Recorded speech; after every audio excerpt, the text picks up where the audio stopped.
Okay, three components of color, and what are they? They are hue, saturation, and value. And let me explain about what I mean by each one of those. When I think about hue, and the computer goes to sleep, I think about, is it a red or a green or a purple, and I go around the color wheel. I can kind of say, is it a red? This represents different hues. Is that a green, blue, or whatever? So hue refers to around the color wheel, like a position maybe on a clock. At the bottom, I got 6 different hues, so you can kind of get a sense of 6 of them. In reality, there's a lot more hues than that. There's almost like an infinite number of hues when you consider all these little spaces or positions on the color wheel. Okay, so if you look at the center of that color wheel, notice that the intensity of the color is not so great on the inside of the color wheel, where it's more intense on the outside of the color wheel. Okay, and we call that intensity saturation or strength of the color. In Europe, they call it chroma, but it refers to the vividness of the color. Is it really powerful? Is it intense? Or is it dull and gray? So if you look on the outside of the color wheel, that represents a very intense saturation level, and the interior of the color wheel is less saturated.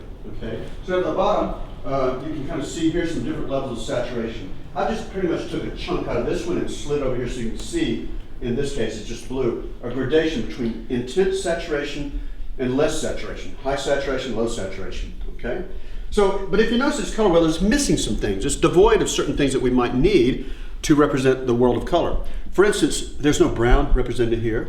I don't see any pinks, lavenders, lilacs, anything like that. They're simply not visible in this type of color wheel. To represent that, we need another model. We need another dimension.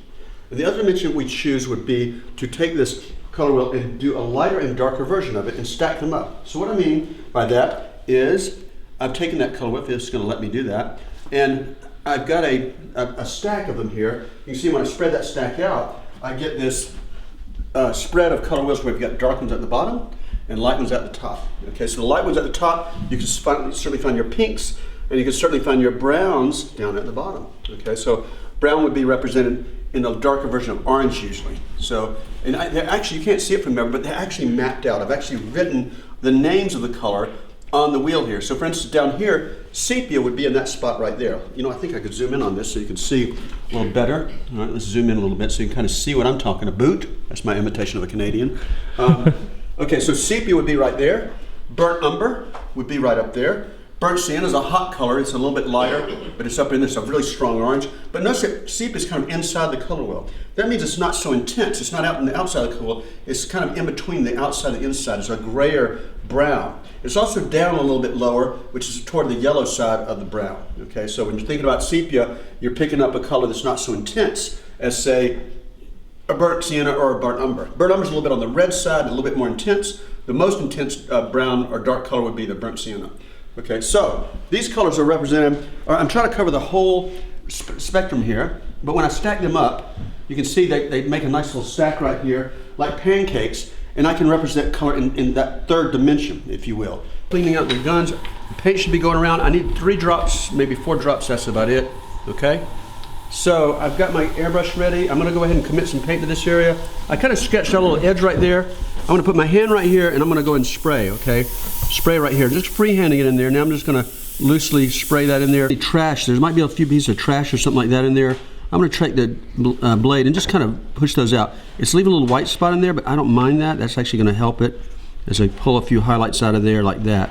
Okay, and also up in here, there's gonna be a few little light scratches with the blade as we indicate some area of the hair just kind of coming down into it. Very lightly in here, just hold that blade very carefully and just barely making there, very subtle. And I want it to be subtle all through the hairline here. Just a few scratches, nothing really radical, real simple, real easy. Take your time, okay?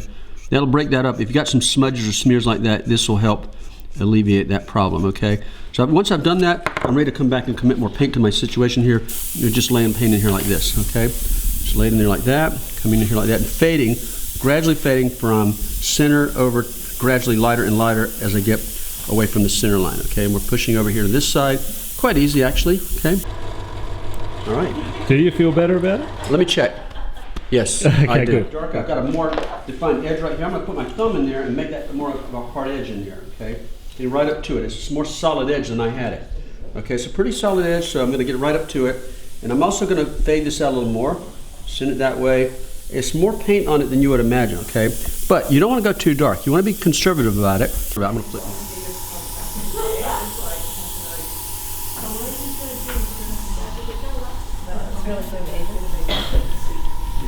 Good job.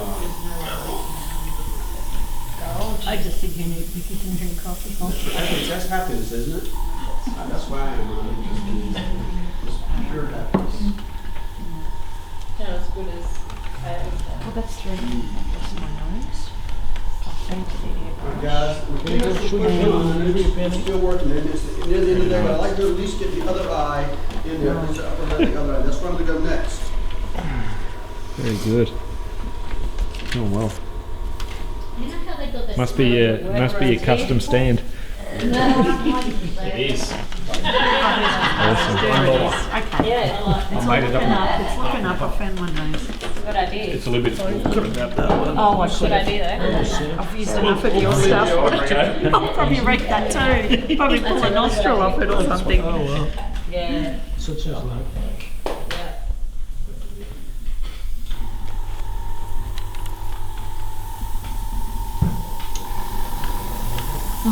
Yeah.